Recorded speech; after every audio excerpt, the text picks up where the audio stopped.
আল্লাহ আমাদেরকে অত্যন্ত শক্তিশালী একটি আয়াত দান করেছেন, ক্ষমতা তৈরি করো, ক্ষমতা তৈরি করো, এটা তোমাদের প্রয়োজন হবে। আর আল্লাহ আমাদের বলছেন যে কিভাবে ক্ষমতা তৈরি করতে হবে, আমাদেরকে শিল্প কারখানা তৈরি করতে হবে।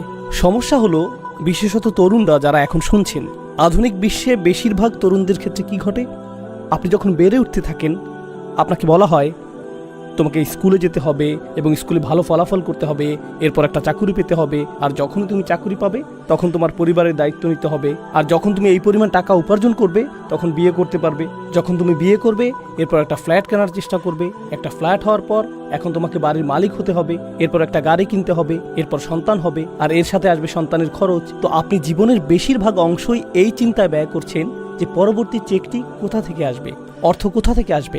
এর মাঝখানে সুযোগ পেলে উম্মার সমস্যাগুলো নিয়ে সামাজিক মাধ্যমে পোস্ট করতে হবে।